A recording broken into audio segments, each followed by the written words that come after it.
The Switch 2 finally got a full reveal, and we got plenty of new information about the new console, including software features, hardware specs, games, and a lot of surprises and details that made it one of the bigger reveals in gaming in a long while. So without further ado, let's get straight into it, as there's a lot to unpack about the new Switch console. First off, the Switch 2 will introduce brand new Joy-Cons, officially named Joy-Con 2. They will now attach magnetically instead of sliding in, and will be larger, featuring bigger control sticks and SL and SR buttons. As previously leaked, they now will also function as a mouse, which I will explain later in the video. One of the biggest additions, however, is the built-in voice chat, activated by the new C button on the Joy-Cons. This means you can now chat with friends while playing online without needing to use a separate app. On top of that, Nintendo is introducing screen sharing, allowing players to broadcast their gameplay to friends and even collaborate in certain games that take advantage of the new camera functionality. But more on that later.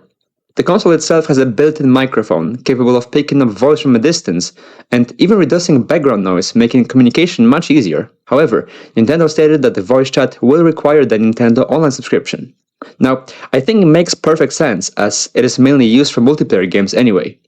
Luckily, Nintendo did announce an open access period until 31st of March 2026, where everyone can use the new Game Chat feature, no matter if they're subscribed or not. Moving on to the display, the Nintendo Switch 2 will feature a 1080p screen with HDR support and a 120Hz refresh rate. While docked, the console can also output 4K on select games, making it for a much better and smoother experience. Storage also got a massive upgrade. The console now comes with 256GB of internal storage, which is 8 times the size of the original console. Now, this is a huge deal, considering one of the biggest complaints of the first Switch was the limited storage space for games. Obviously, the console will also have a new processor and a GPU, allowing it to run games that were simply impossible on the original Switch, while also making sure the first-party titles perform better than ever. Nintendo announced that the Switch 2 game cards will be the same size as the original, but this time they will be red and feature much faster data loading. However, the console will only support microSD express cards for expanded storage, ensuring high-speed data transfers. There is one interesting choice though. Certain physical game cards will not actually have any game data on them. Instead, they will contain a download key, requiring players to install the game onto their system before playing. What is quite weird is that you will still need to insert the game card every time to launch the game. Nintendo hasn't revealed how many games will use this system, but they did confirm that affected games will clearly be labeled, letting players know that a download and an internet connection are required. Next up, Nintendo also announced a feature called Game Share. This allows a player who owns a game to share it with up to 3 other systems, even if those players don't own the game themselves. It works similarly to PlayStation's SharePlay, meaning that if you want to play a title like Breath of the Wild with friends, they won't need to buy it to join in. However, this feature will only be available for select games, and Nintendo hasn't yet confirmed how many titles will support it. Another major announcement is the GameCube library, a huge addition to the Switch Online membership. This apparently is an exclusive to the expansion pack and only accessible on the Nintendo Switch 2. The library will launch with some iconic titles like The Legend of Zelda: The Wind Waker, Soul Calibur 2, and F-Zero GX. Nintendo has also promised that more games will be added over time, so there is hope that classics like Smash Bros. Melee or other fan favorites from the GameCube era will come to the service. On top of that, Nintendo is also adding control customization for the GameCube games, which is a great addition. To complement all of that, the company also announced a Nintendo GameCube controller, which will be available for purchase later on. Alright, so let's get to probably the most exciting part, which is the games. Before I get into the specific titles, Nintendo confirmed that there will be 3 types of games available on the new console. Firstly, we will have the Nintendo Switch 2 exclusives, titles that are developed specifically for the new hardware. Next, we have the backward-compatible Switch games, which are older games that will run on the new system. The last type will be the Nintendo Switch 2 upgraded versions, older games with enhanced features for the Switch 2. While this wasn't probably a huge surprise, we finally get an official confirmation on how it will all work. For example, Super Mario Party Jamboree will receive an upgrade called Jamboree TV, introducing new modes that utilize mouse support and the camera function. Metroid Prime 4 Beyond, coming later this year, will support mouse control, meaning you basically will be able to aim with the Joy-Con, which is pretty cool. The game will have 2 display modes, a quality mode running at up to 4K and 60 FPS, and a performance mode where it will run at up to 1080p and 120 FPS. Other games, including Breath of the Wild and Tears of the Kingdom, will simply feature enhanced resolution, HDR support, and increased FPS. Both of those games will also feature support for Zelda Notes, a companion mobile app designed to help players navigate Hyrule. It will feature voice commands, allow users to import and share their in-game creations, and also guide players through the world in real time. Games eligible for Switch 2 upgrades will require an upgrade pack, though their pricing remains unknown. It is possible that the cost will vary based on how big the upgrades are. Mario Party Jamboree TV features new content, so it likely will cost more than, say, Legend of Zelda, which mainly include graphical upgrades. Now, fingers crossed that the basic upgrades will be free, as I cannot justify paying even $10 or $20 more for an upgrade that will only enhance resolution and frame rates. So let's talk about the official Nintendo games announced during the Direct. The rumored Mario Kart 9, first teased in the Switch 2 reveal, has been officially titled Mario Kart World.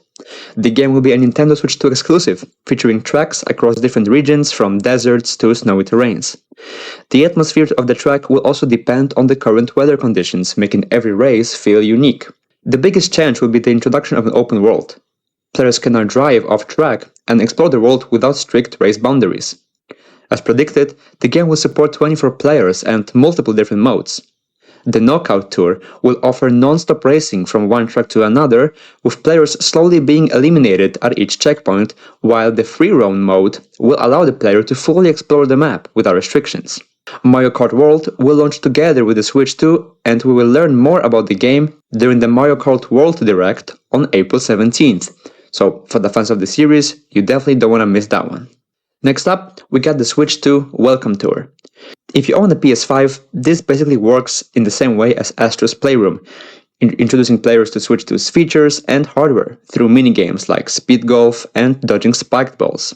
They utilize the new mouse functionality and some other new console features. Surprisingly, the game will not come with the system and will be a paid title, which again is a decision that doesn't really make sense, and I don't see anyone buying it unless they get plenty of money to spare.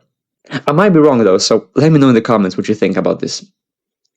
Nintendo also announced a new Hyrule Warriors game called Age of Imprisonment. While not much is known about the game, it is said to be a prequel to Legend of Zelda Tears of the Kingdom, and will release in winter 2025, making it a must-play for all Zelda fans.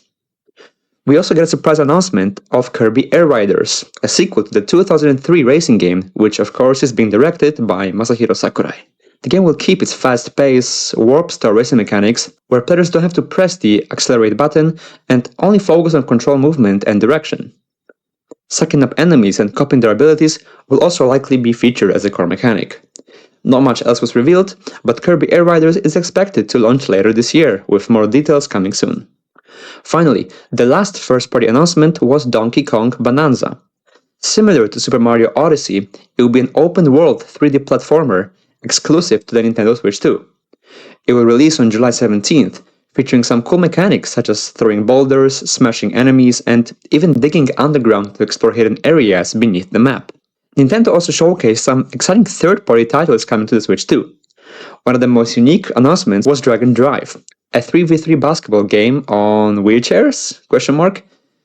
The game shows a lot of similarity to Rocket League.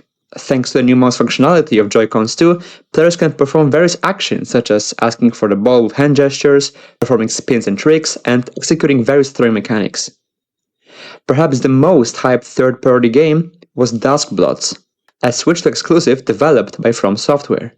Now, not gonna lie, I cannot be the only one that thought it was Bloodborne 2 at first, given the dark Victorian aesthetic, but it looks to be a nice twist on a typical Souls-like game with multiplayer elements. The trailer showcased multiple characters, each with unique abilities, including some that can use guns or a steam-powered jetpack. I'm not quite sure how exactly it will play out, but the game is supposed to come out sometime in 2026, so we'll definitely get plenty of information until then. Next up, we get plenty of announcements from third-party developers and their ports of games to the Switch 2. The list of games is quite big, so I recommend you to check out the whole list yourself, but major AAA titles like FF7 Remake, Cyberpunk 2077, Elden Ring, Hitman, and Street Fighter 6 will finally be playable on the new Nintendo console. Certain games will also have unique editions exclusive to the Switch 2. For instance, Yakuza 0 Director's Cut will feature exclusive cutscenes, as well as a brand new mode, Red Light Raid, where players can choose from 60 playable characters and fight battles in online multiplayer. Street Fighter 6 will also have some exclusive modes, and even new amiibos that will be available at launch. IO Interactive also finally revealed Project 007, a new James Bond game, possibly following the same stealth-based design as the Hitman trilogy. While there is no release date yet, the confirmation that the game is coming to the Switch 2 is pretty exciting.